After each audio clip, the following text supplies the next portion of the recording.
The good news is you can do this. And I'm going to encourage you, whatever you've been through, my prayers are with you, my thoughts are with you. Hi, I'm Dr. Rolla, clinical psychologist, and today I'm continuing my self-disclosure series about my life after divorce. This is episode 10. I'm going to be sharing another tool from my emotional recovery journey. And I believe that this tool will help you to better manage whatever is going on in your life right now and to encourage you that no matter how difficult things are, you can heal, you can forgive, and you can grow. Before I continue with this episode, I want you to please subscribe.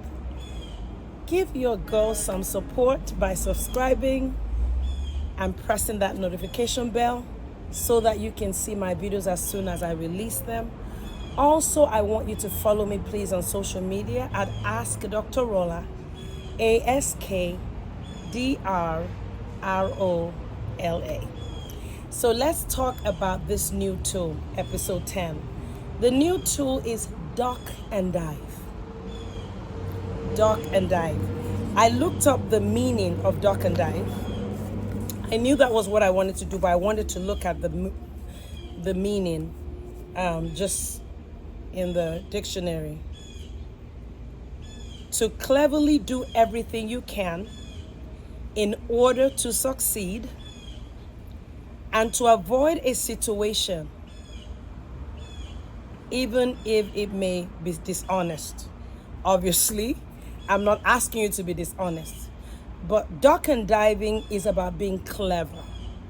Another meaning is to repeatedly move your head or the top part of your body quickly down and in different directions to avoid getting hit. Is that if a person was in a crossfire and there was gunfire, people will be diving and trying to figure out how to stay alive. When you go through life's challenges, you want to begin to work on your cleverness. You need to be clever. There are traps that are being set for you, whether you're aware of it or not. And you want to be careful to not walk into those traps. Therefore, ducking and diving is a very powerful tool. It literally saved me. And I'm going to tell you how I use this tool as I manage my life after my divorce, or even when my divorce proceeding was going on. How did I handle that process in a way to stay safe, mentally, physically, and in every other way? Now, let me put let me do a disclosure here. I was never beaten or hit by my ex. Neither did I ever hit or beat my ex. I know that there's domestic violence being rampant. I talk about it often on this channel, but I have zero tolerance for domestic violence. And that started with the person who birthed me, my mother.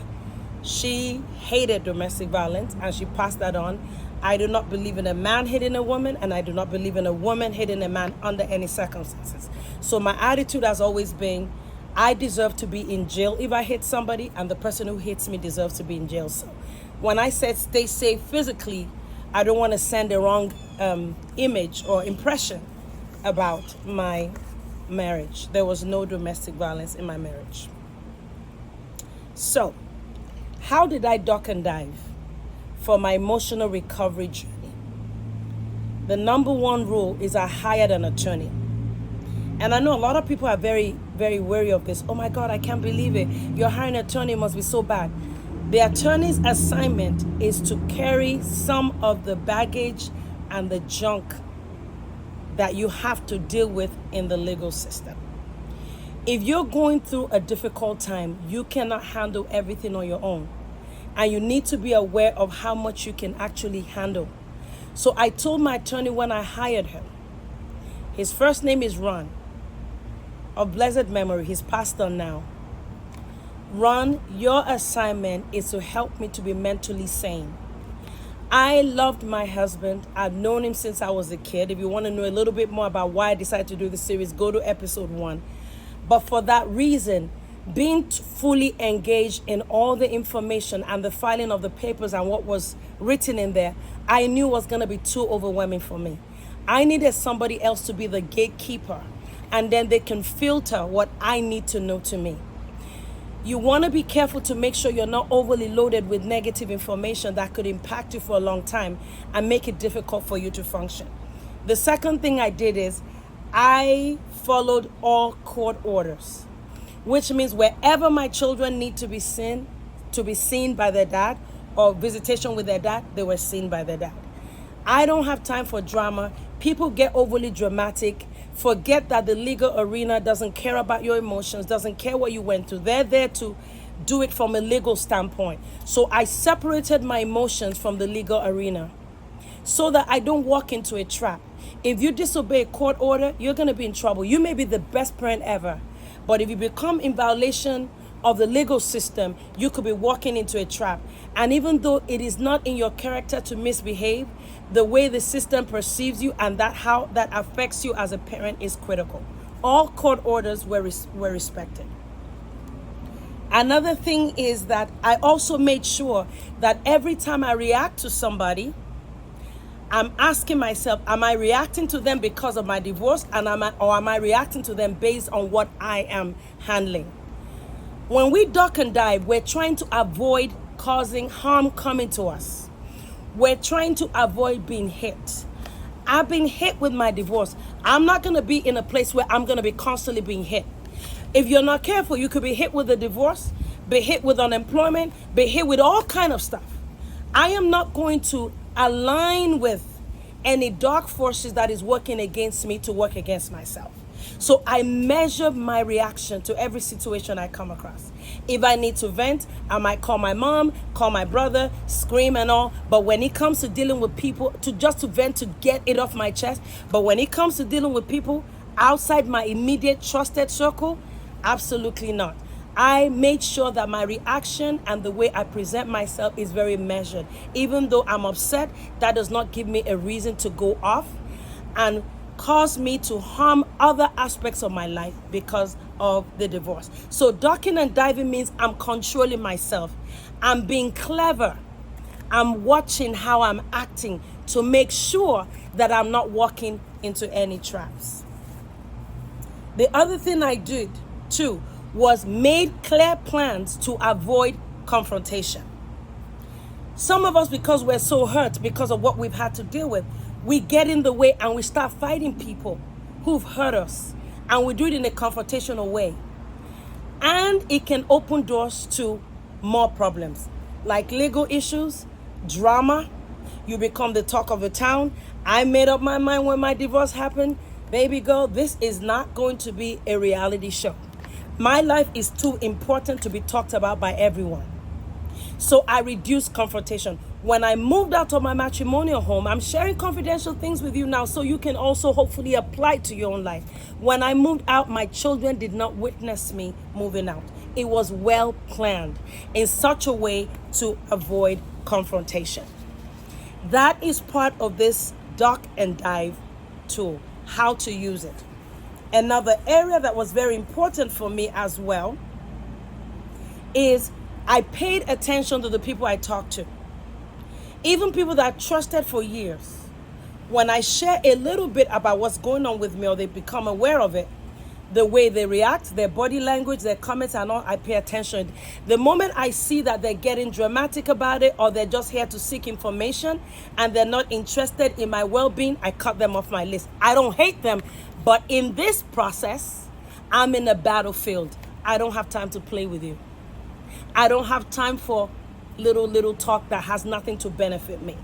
For example, I remember I was talking to somebody who was telling me how wonderful his marriage was and how wonderful his life is. And in my mind, I'm like, thank God for you, because I had wonderful times in my marriage too. But I don't need to be talking to you, because evidently you can't give half a second to talk to me. I'm not bitter, but I cut them off my list. It's not being bitter. It's about the fact that I'm in a war zone. I need somebody to encourage me to focus. All these things I'm doing is to help me to sharpen my focus so that when I'm making decisions that are important, financial, legal, anything else with my children and my life, I am not allowing emotion overload to affect my decision making. Very, very important. Another thing that's very important is I protected my babies. They were only 8 and 14 years old. They didn't need to be going through this. They only need to know what they need to know, which is go to your daddy, have fun with your dad, wherever your dad takes you to, reduce the drama. I don't even want to know what's going on in the house because I know that their father is safe to them and he loves them. That's all I need to know. Stay out of everything else. Cut out the drama. I need to stay focused so I'm not walking into unnecessary traps. And then the very last thing in terms of this duck and dive tool is that I saw anger as a gift. If I'm angry with somebody, it's because they mean something to me. If they don't care about me and they don't want to be with me, I'm not showing them anger. So when I'm talking to my ex-husband, or he wasn't even my ex sometimes, I try to make a list of what I want to talk to him about and I time myself. Why? Because this is not going to be another reality show, whether it's something people can see or they cannot see. If you don't want to be with me, why should you have my anger? That's a gift. When I show you emotions, I'm showing you my heart. Why should I continue to give my anger, my frustration to somebody who doesn't care about it? And that means that I time myself. I did not engage for a very long time with emails or texting with my ex. Because when people text, they text stupid long stuff, either party. Or when they send emails, they go crazy. When you do voicemail, if you leave a message, after a while, the message will say, you've come to the end of your message. Minimize the drama. Even if it was meant to be that we'll get back together, ducking and diving would have helped me. I'm not getting back together with him, but the issue I'm trying to say here is minimize the harm that comes your way because of what you have been through. You are in the midst of a battle, and I know you think it's hard, but this battle can morph into something bigger. And you do not want to participate in the drama to where it gets to a point where it gets out of control, and then you begin to do things that are out of character for you, or begins to minimize all the good works that you have done. So duck and dive is a powerful tool, and I want to encourage you to use it. I've shared with you the ways in which I've used it. You can use it in numerous ways. But remember that when you're going through challenging times, you want to be clever, you want to be strategic, you want to be focused, and you want to minimize the harm that comes your way. The fact that you've been hurt in one area does not mean that you need to have a cycle of defeat continually. You can contain the harm by the way you act and by the decisions that you make. I want you to share this video. I'm excited about this series. As you can see, we're on episode 10. I have a lot more to share with you. Subscribe again, and please share with as many people as possible. I love you, and I will talk to you soon. Bye now.